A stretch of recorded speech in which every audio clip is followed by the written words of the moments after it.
Kanjeng untuk mengungkar nikah, Kanjeng. Celaka. Apa yang celaka? 5 orang iblis dari Gunung Tungkul itu semuanya tewas. Hah? Regu penyelidik menemukan mayat mereka di tepi tapal batas luar kota sebelah utara. Semuanya hangus seperti dibakar api. Edan, 5 orang iblis dari Gunung Tungkul itu bukan tokoh sembarangan. Tapi 5 orang tokoh berilmu tinggi yang ditakuti. Tapi oleh Brahma, semuanya dibikin mampus. Terhadap sesamanya, maksud saya menghadapi orang-orang dari rimba persilatan, Brahma sangat berani. Tapi terhadap pasukan keraton, kelihatannya dia takut. Mana bisa begitu? Buktinya, dia selalu menghindar kalau diserbu oleh pasukan kita. Dulu di gedung penjara, ketika dia digempur oleh 2 regu pasukan keraton, dia melarikan diri. Juga tadi malam, dengan berani, tanpa takut sedikit pun, dia melayani 5 orang iblis itu di atas genting pendopo agung. Tapi begitu dia tahu di sekitar pendopo agung telah siaga tiap regu pasukan keraton, wajahnya langsung berubah, nampak gugup dan panik. Selanjutnya Kanjeng tahu sendiri, dia mengeluarkan asap hitam lalu kabur. Pikiranmu mungkin benar, dan mungkin juga tidak. Maksud Kanjeng? Dia mungkin tidak takut pada pasukan keraton, tapi tidak mau bentrok. Sebab dia datang ke sini bukan untuk tujuan perang, untuk merebut kekuasaan, melainkan urusan pribadi, membebaskan kedua orang tuanya yang dipenjara. Kalau begitu, untung kita. Kerahkan terus pasukan keraton. Karena Brahma tidak mau bentrok dengan pasukan keraton, maka usahanya untuk membebaskan kedua orang tuanya terhambat terus dan gagal. Iya, aku akan membuat permohonan untuk menambah jumlah kekuatan pasukan. Bagus, saya sangat setuju.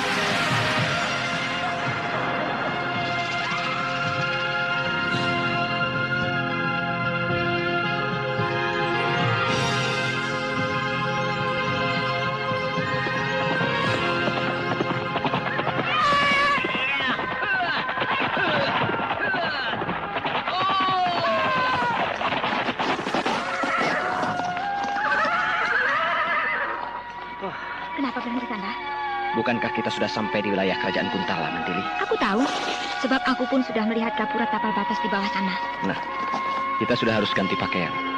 Sebab kita berdua sudah terlalu dikenal oleh orang-orang Kuntala. Terutama di kalangan orang-orang keraton. Aku setuju. Nah, ini pakaian untukmu, dan ini untukku. Lalu, pedang bagaimana? Semua senjata, pedang, pisau, trisula, dimasukkan ke kantong. Senjata rahasia tidak usah, kan? Iya, paku-paku besi itu sih bisa diselipkan di dalam baju. Untung kita membawa pakaian jelek-jelek. Jadi sudah siap untuk menyamar. Aku ke sana dulu. Mau kemana? Mau salin. Ganti pakaian di sini saja. Oh, enak saja. Kenapa? Kalau cuma ganti sarung sih tidak apa-apa, bisa di sini. Tapi pakaianku yang ini kan harus dibuka semuanya. Ya buka saja lah. Diganti dengan pakaian gembel itu. Mau ganti baju saja bersembunyi di balik semak-semak. Malu ya? Aku sih tidak apa-apa membuka pakaian di depanmu. Ya sudah buka. Tapi ya, kasihan kamu. Kok kasihan? Nanti tidak tahan.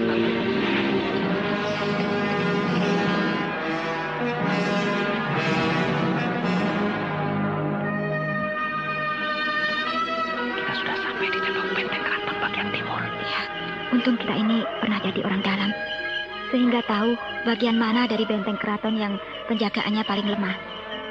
Mantili, aku dulu yang melompati tembok benteng itu untuk memancing apakah di dalam sana ada penjaga atau tidak. Iya, hati-hati. Beres. Sebentar ya.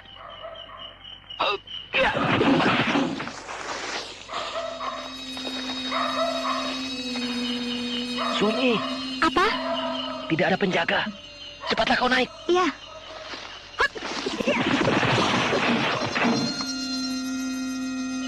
Ayo, kita terus bergerak ke kiri, ke gedung penjara. Iya.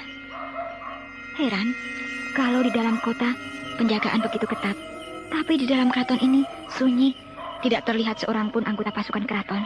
Tapi kita harus waspada, sebab siapa tahu hal ini sebuah jebakan. Iya. Itu gedung penjara. Bagus. Hanya ada 2 orang penjaga di muka pintu gedung penjara itu. Kita totok jalan darahnya, supaya tidak menimbulkan suara gaduh. Iya.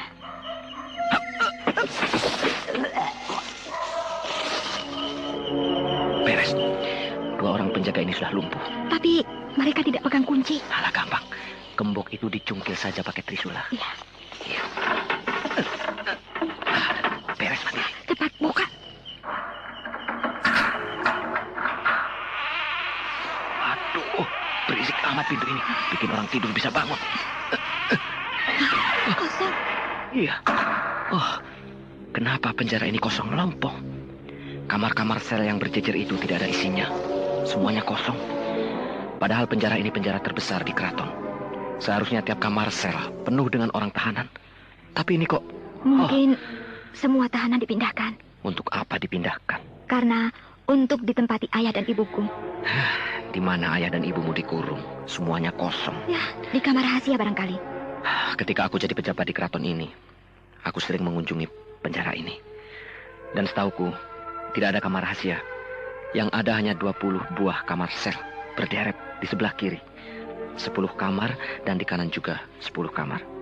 Nah, kau lihat sendiri. Ke-20 kamar sel itu kosong.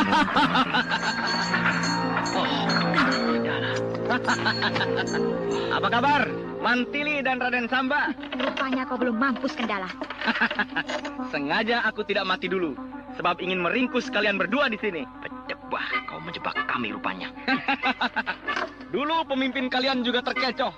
Dikira di penjara ini bapak dan ibunya dikurung. Tapi tidak. Sekarang kalian juga sama. Memasuki gedung penjara ini. Tapi Tumenggung Ardalepa dan istrinya tidak ada, bukan? Iya. Jadi Kakang Brahma sudah kesini? Ya, tapi dia licin. Berhasil meloloskan diri. Tapi sekarang kalian berdua jangan harap bisa keluar hidup-hidup dari sini. Kendala, sudah jangan banyak omong. Di mana Tumenggung Ardalepa dan istrinya dikurung? Setelah leher kalian putus, baru nanti aku beritahu. Bangsat!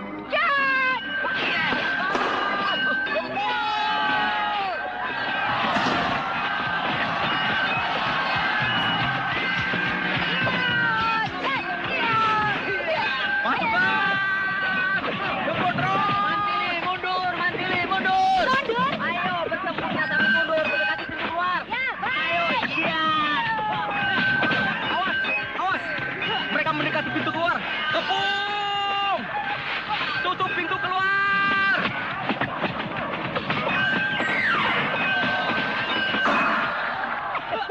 Pintu keluar ditutup. Setan, rupanya kalian benar-benar adu jiwa. Kalian tidak akan bisa keluar dari gedung penjara ini. Gempur terus! Mantili, bertahan terus Mantili. Mau main-main? Iya. Hilang. Raden Samba. Urus ini. Hah? Hilang? Raden Samba kemana? Kok tiba-tiba tidak ada? Kelihatannya tadi dia masuk ke dalam tanah. Ah, tidak mungkin. Mana ada manusia bisa ngurus bumi? Kendala! Meskipun kau tutup semua pintu dan jendela, dan kami dikepung dengan rapat, tapi kami tetap bisa lolos dengan cara menurus bumi. Masuk ke dalam tanah. Kau lihat tadi, Raden Samba bisa masuk ke dalam tanah. Sebentar lagi, aku yang akan urus bumi. Jangan berikan kesempatan perempuan itu masuk ke dalam tanah. Serang terus!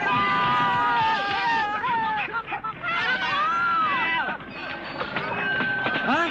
Seorang anggota pasukan keraton tiba-tiba kakinya melesat ke dalam tanah. Hah? Satu persatu pasukanku amblas ke dalam tanah. Seperti ada yang membetot dari dalam tanah. Lihat Kendala, anak buahmu satu persatu dibetot ke dalam tanah oleh Raden Samba. Mereka dikubur hidup-hidup. Bahaya! Lari! Lari!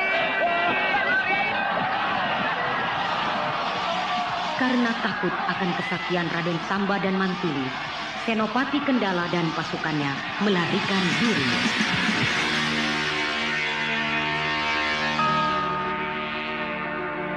Tadi malam aku dengar ada keributan di gedung penjara. Pasukan keraton bertarung dengan 2 orang asing. 2 orang asing itu pasti Mantili dan Raden Samba. Iya, sebab siapa lagi malam-malam menyatroni gedung penjara. Dan untuk apa? Kalau bukan untuk tujuan istimewa. Kalau begitu, mereka juga berada di sini. Sebenarnya aku lebih suka bekerja sendiri. Tapi aku tidak bisa menyalahkan Mantili. Sebab Tumenggung Ardalepa, ayah kandungnya, yang tentunya dia marah sekali mendengar ayahnya di penjara. Kalau Raden Samba bisa dimengerti, kenapa dia juga ke sini? Sebab tentu diajak oleh Mantili. Karena mereka berdua tidak bisa dipisahkan. Lalu kau tawa.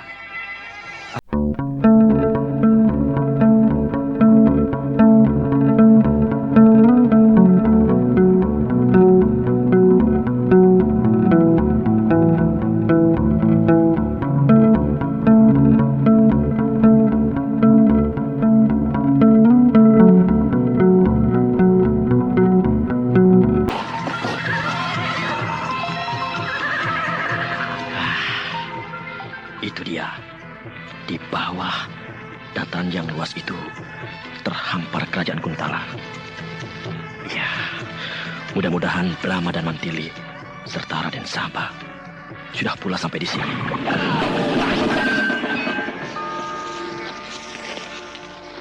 Berdebah, ada serangan gelap. Sebuah pedang meluncur ke leherku. Untung aku bisa menangkapnya. Hei, keluar! Jangan cuma bisa menyerang sambil bersembunyi. Keluar! Gotawa. Hah? Brahma! Brahma!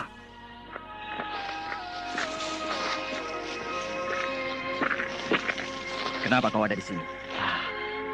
Aku mencemaskan keselamatanmu. Kau tidak percaya padaku? Bukan begitu, Bram. Tapi yang namanya masuk ke kandang macan. Lalu kerajaan kita bagaimana? Aku serahkan kepada Mangkubumi Gajah Depa. Dia mampu memimpin kerajaan dan rakyat menghormatinya. Maaf, Brahma. Bukannya aku tidak patuh terhadap perintahmu. Tapi aku tidak mau sahabat sejatiku menemui kesulitan di negeri orang. Iya. Apa boleh buat? Kau sudah ada di sini. Masa aku harus menyuruh kau kembali ke Madangkara? Nah, bantuanmu aku terima.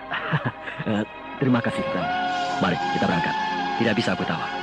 Tidak bisa. Aku jelas bisa, karena aku berpakaian gembel. Tapi kau berpakaian mewah seperti itu. Penampilanmu pasti akan menarik perhatian orang. Sebab kau nampak sebagai seorang bangsawan, berpakaian mahal, menunggang kuda putih yang bersih dengan memakai pelana yang mahal. Aku tergesa-gesa, sehingga tidak sempat ganti pakaian dengan pakaian biasa. Gampang. Aku punya kenalan seorang petani. Kudamu bisa dititipkan pada dia. Dan kau akan mendapat pakaian petani yang sederhana. Bagus. Mari kita pergi ke rumah petani itu.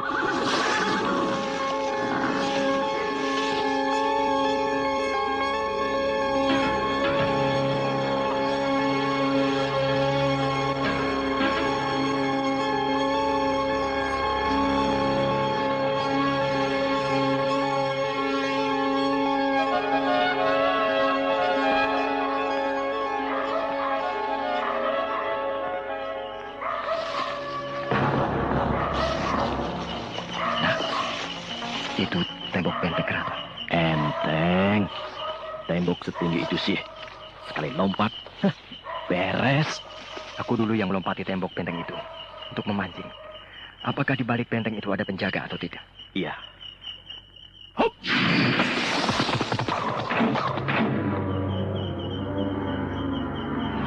Bagaimana? Aman. Bagus.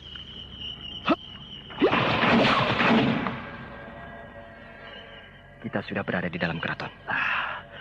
Kau hafal seluk-beluk di dalam komplek keraton ini. Beres. Suara apa itu?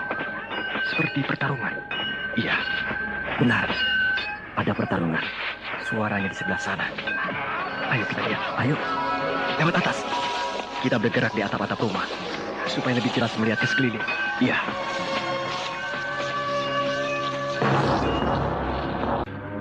Ketika Brahma dan Gotawa tiba di rumah Tumenggung Raksa, mereka dikejutkan oleh pertarungan yang seru di sisi sebelah kiri dari bangunan gedung.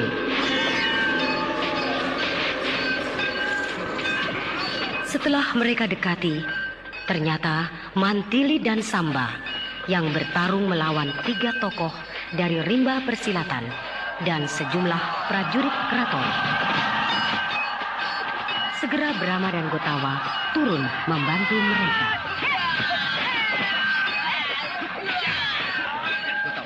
Bantu Mantili dan Raden Samba menghadapi 3 tokoh Cemeti Durjana. Aku akan mengacaukan pasukan keraton itu. Siapa?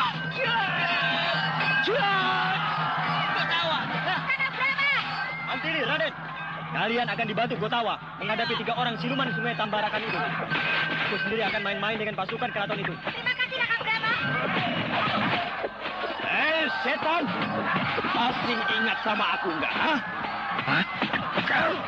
Kau tikus busuk pengacau Sungai Tambarakan?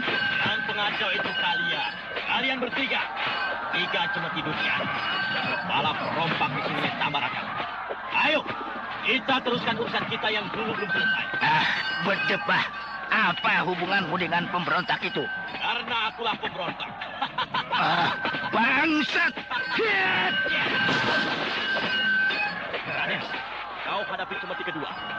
Mantili, kau hadapi cemeti ketiga. Aku akan hajar si cemeti ke-1. Ya, siaga.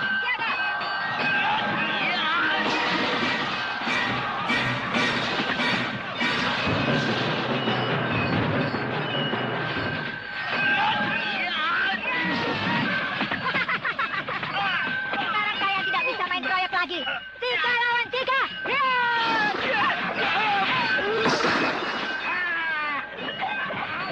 Ketiga mati. Soalnya sendiri. Tengah. Jadi kepalanya pecah. Karena pukul. Cemeti ke-1. Lihat, temanmu si cemeti ketiga sudah mampu. Jahanam! Kau harus menerima balasannya. Sendiri, kenapa si cemeti ketiga diberikan padaku? Tentu saja dalam waktu sebentar dia sudah mampus. Sekarang kau tinggal berdua. Nah, Sebentar lagi juga kau akan sendiri. mesti mati. Ayo Mantili, cepat bikin mampus si cemeti kedua. Aku jadi tidak punya lawan ini. Lebih baik aku bantu Kakang Brahma. Iya. Iya.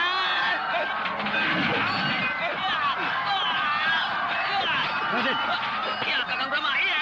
lebih baik kau bantu Mantili. Oh, Mantili bisa mengatasi lawannya dengan mudah, Kakang. Dan begitu, kita harus bekerja cepat. Sebab pasukan keraton semakin banyak.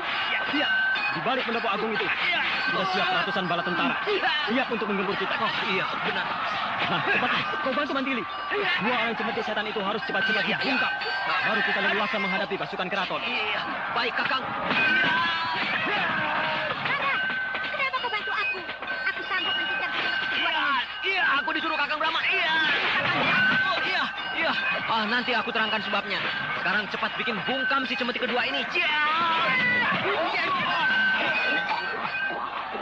Bagus. Si cemeti kedua sudah mampus. Sekarang hanya tinggal satu. Si cemeti ke-1.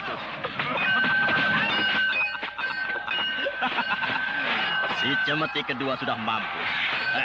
Ayo, kau mau apa cemeti ke-1? Berdebah. Kalian akan tahu balasannya nanti. Mau kemana? Ayo, Mantili. Ayo. Cepat bereskan si cemeti ke-1 itu. Maaf, Gotawa. Kami membantu Anda. Disuruh oleh Kakang Brahma sebab tugas lain yang lebih berat menunggu. Oh, jadi si cemeti ke-1 ini tidak berat? Ya, cukup lumayan lah. Kasihan kau cemeti ke-1. Di wilayah perairan Sungai Tambarakan dan sekitarnya, namamu sangat terkenal. Menjadi penguasa yang ditakuti. Tapi di hadapan kedua anak muda itu, kau tahu banyak seperti seekor cacing tanah yang tak ada artinya sama sekali. Berdebah. Kalian semuanya harus mati.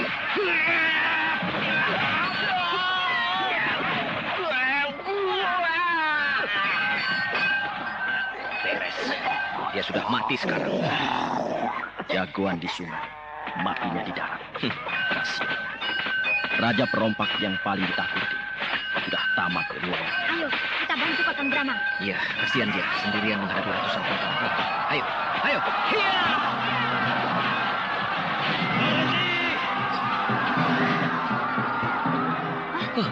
Hei, kenapa berhenti? Hati-hati, mungkin mereka akan ganti siasat. Hai orang-orang Madangkara, menyerahlah. Percuma saja kalian melawan kami. Kalian tidak mungkin bisa lolos. Kalian sudah dikepung. Tidak ada sejengkal tanah pun yang tidak dipenuhi tentara keraton. Mereka bagaikan semut berjubel-jubel. Inilah saatnya untuk mengadu jiwa. Sabar, tenang. Kita harus melihat kenyataan. Keadaan kita sudah kritis. Lihat, di depan kita berderet pasukan panah. Di sebelah kiri berderet pasukan tombak. Di sebelah kanan berderet pasukan pedang. Dan di belakang kita sudah siap ribuan pasukan berkuda. Siap untuk mengkilas kita. Iya, benar. Bagaimanapun gagah beraninya kita, tidak mungkin bisa menahan gempuran angkatan perang kerajaan Kuntala yang dikerahkan habis-habisan malam ini untuk merencah kita. Aku tidak takut, Gotawa. Kau memang pemberani. Tapi kami juga tidak gentar. Namun harus pakai perhitungan. Jangan main hantam begitu saja. Kenapa aku jadi seperti prajurit yang baru belajar perang? Gampang marah. Maaf Brahma, aku lupa. Kenapa tidak pakai taktik gerilya? Syukurlah Kutawa. Pikiranmu sudah jernih kembali. Dan memang tepat. Kita harus pakai taktik gerilya. Bagaimana caranya, Kakang Brahma? Menyebar. Menyebar? Ya. Dan suatu keuntungan bagi kita. Sekarang malam hari. Pemandangan yang gelap akan membantu kita. Kita bertempur sendiri-sendiri. Berpencar. Tapi jangan di bawah. Melainkan di atas genting. Bertempur sambil lari mundur ke arah tembok benteng. Bagus. Meskipun bala tentara kerajaan Kuntala itu dahsyat, tapi aku yakin hanya sebagian kecil saja yang sanggup bertempur di atap-atap rumah. Nah, siap semuanya. Siaga. Hei, Tumenggung Gardika. Rupanya tawaranmu untuk menyerah kali ini terpaksa kami tolak. Baik, kalian cari mati sendiri.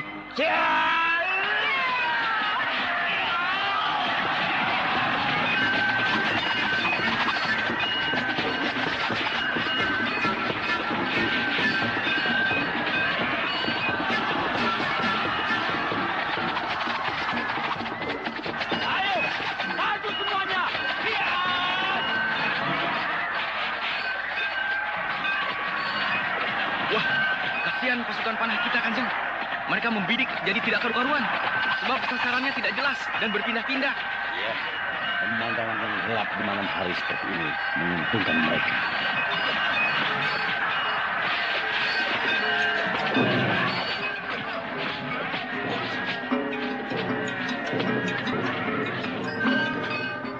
Sementara pertempuran berlangsung di luar pendopo, Brahma Kumbara, sang jagoan kita, dengan keahliannya menyusup langsung ke tempat kediaman Tumenggung Raksa.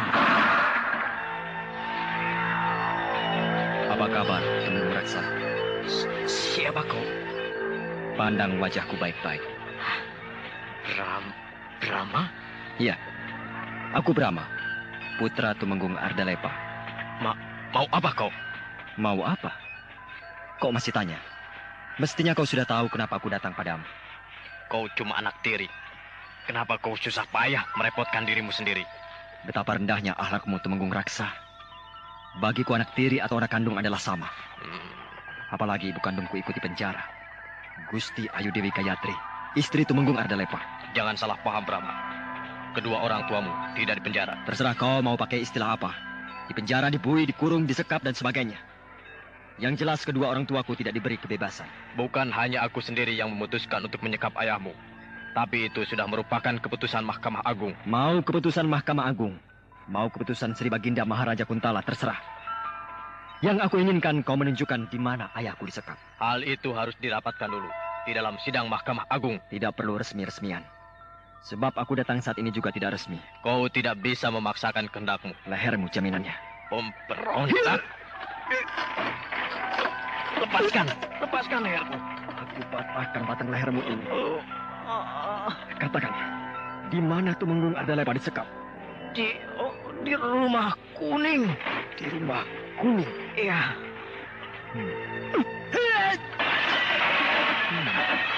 Rupanya kau bisa juga main jurus, Berontak. Sebenarnya saat ini aku ingin sekali memecahkan kepalamu. Tapi perlu dihidupkan lebih lama lagi. Nanti akan datang saatnya aku membunuhmu. Selamat tinggal, Raksa. Ya!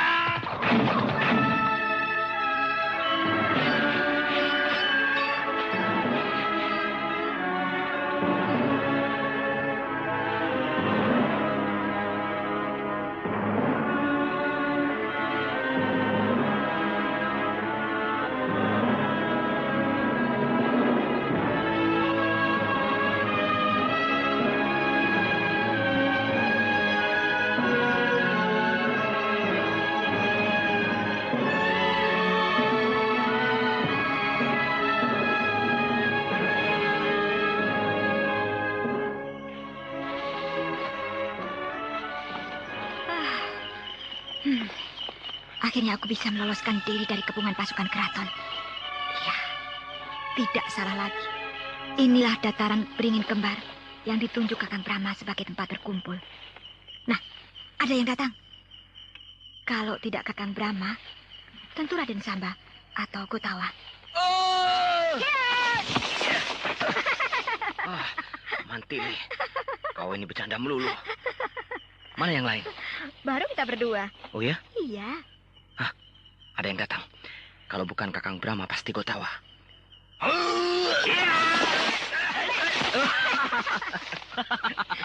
Kalian ini bikin kaget saja. Mana Brahma? Belum muncul. Paling sebentar lagi datang. Tapi benar ini dataran beringin kembar. Betul. Itu pohon beringinnya. Ada 2, kembar. Iya. Tempat inilah yang ditunjuk oleh Brahma sebagai tempat kita berkumpul. Kita saja yang tingkatannya di bawah Kakang Brahma bisa meloloskan diri. Apalagi dia. Pasti lebih dari bisa.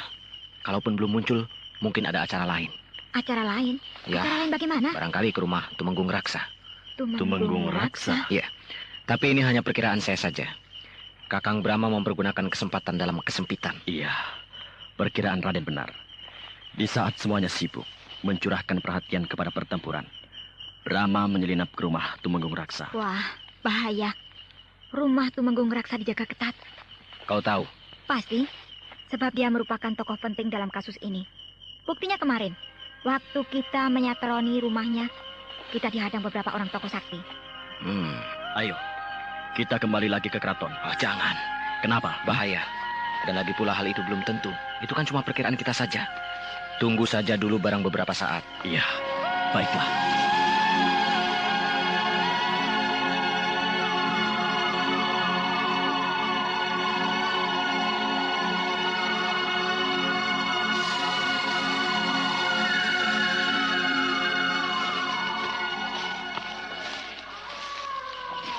Wah, sudah lama sekali kita menunggu. Tapi Kakang Brahma belum muncul juga. Iya ya. Bagaimana ini? Kita kembali ke keraton. Selamat satu, selamat semua. Mati satu, mati semua. Jangan! Nah, itu Kakang Brahma. Brahma. Maaf, aku terlambat. Kemana saja sih Kakang? Bikin cemas saja. Seperti yang diperkirakan oleh Raden Samba. Iya, aku ke rumah Tumenggung Raksa. Berhasil? Berhasil. Kakang berhasil bertemu dengan dia. Rumahnya memang dijaga ketat oleh beberapa orang prajurit pilihan. Tapi cukup mudah bagiku membungkam mereka. Lalu, apa katanya? Di mana Ramanda di penjara? Di rumah kuning. Rumah kuning? Rumah kuning. Iya. Tadinya Tumenggung Raksa tidak mau bicara. Tapi setelah lehernya aku pelintir, maka dia mau bicara. Katanya Ramanda Tumenggung Ardalepa dengan Ibunda Gayatri disekap di rumah kuning. Ayo kita ke sana. Sabar Mantili, sabar. Jangan gegabah. Semuanya harus diperhitungkan dengan matang, Mantili. Rumah kuning itu apa sih? Rumah kuning adalah makam raja-raja. Hah? Makam? Kuburan? Iya. Di belakang istana ada sebuah area cukup luas. Tempat keluarga raja dimakamkan. Dan di tengahnya ada sebuah rumah kecil. Warnanya seluruhnya kuning. Itulah yang bernama rumah kuning. Gunanya untuk apa rumah kuning itu? Untuk tempat tinggal para penjaga makam. Sialan. Ayah dan ibuku disekap di tengah-tengah kuburan. Hal itu untuk mengelabui semua orang, termasuk kita. Kalau begitu, tunggu apa lagi? Bukankah sekarang kita sudah tahu tempatnya? Jangan sekarang. Sebab saat ini keraton sedang dijaga benar-benar dengan kekuatan yang hebat. Lalu, bagaimana Kakang? Rumah kuning itu, biarkan saja dulu. Sebab selain pasti dijaga ketat, ada kemungkinan besar sudah dipindahkan. Maksudku, Tumenggung Ardalepa dan istrinya sudah dipindahkan dari situ. Sebab sudah diketahui oleh kita. Dugaanmu betul, Gotawa. Kemudian, ini kalau menurut aku, kita membuat teror. Pusat kota kerajaan Kuntala ini kita buat tidak aman. Persis waktu kita dulu mengacaukan pusat kota kerajaan Padangkara. Ya, saya setuju. Kita bakar tempat-tempat penting buat huru-hara di mana-mana. Kita pancing pasukan keraton agar keluar dari keraton. Nah, dengan begitu agak mudah bagi kita untuk menyusup ke dalam keraton. Itu bisa saja dilakukan. Tapi yang pokok, kemana Tumenggung Ardalepa dipindahkan? Kalau sudah tahu, dengan mudah kita menuju sasaran. Tapi, kau kan tidak tahu. Masa kita harus mengobrak-abrik keraton? Tidak mungkin kan? Culik saja si Tumenggung Raksa. Tumenggung Raksa bukan anak kecil, Mantili. Setelah kejadian dia dapat disatroni oleh Kakang Brahma, pasti dia tidak akan mau lagi tinggal di rumahnya, tapi bersembunyi di suatu tempat. Wah, jadi semakin susah urusan ini. Aku punya akal. Bagaimana, Kakang? Aku harus secepatnya ke rumah kuning. sebelum mereka sempat memindahkan Ramanda dan Ibunda. Aku akan masuk ke dalam keraton dengan jalan menyamar menjadi seorang prajurit keraton. Iya, benar. Kau bisa membekuk seorang prajurit keraton. Lalu pakaiannya dilucuti. Kemudian kau pakai. Iya. Cukup banyak regu-regu pasukan keraton yang sering melakukan patroli sampai ke tapal batas. Nah, aku akan membekuk salah satu di antaranya.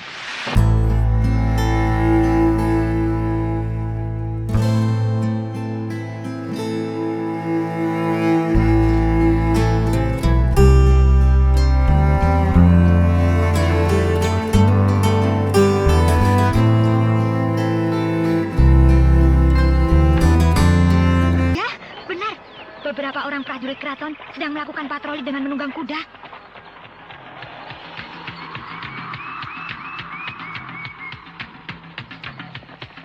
Biarkan mereka lebih dekat. Iya. Enteng. Cuma 10 orang. Sergap sekaligus. Siaga.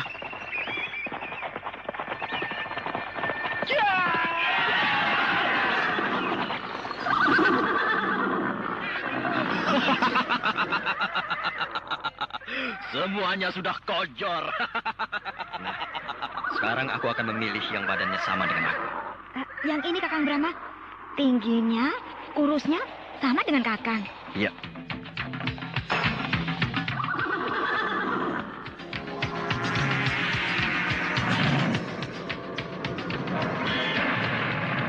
Nah, para pengacau itu membuat huru-hara lagi. Cepat kirim bala tentara.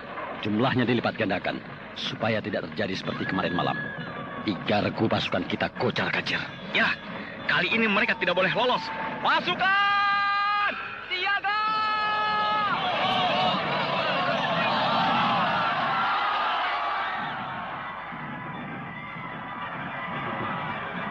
Lihat, pasukan keraton sudah berdatangan. Tunggu sebentar lagi. Sampai semua pasukan keraton keluar, baru kita masuk ke dalam keraton. Iya. Ya, mari kita bergerak. Masuk lewat tembok benteng bagian selatan. Siaga! Siaga! Siaga!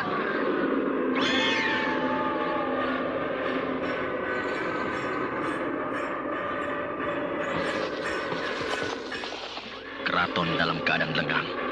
Berarti pasukan keraton hampir seluruhnya dikerahkan ke dalam kota. Ayo, kita ke pendopo agung. Nah, itu dia pendopo agung.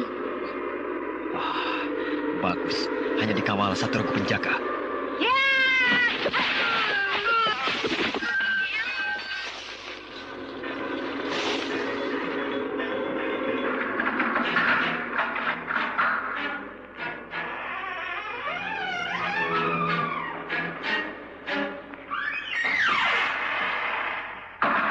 Ayah, Ibu. Mantili. Mantili. Oh, Ibu. Mantili anakku. Mantili anakku.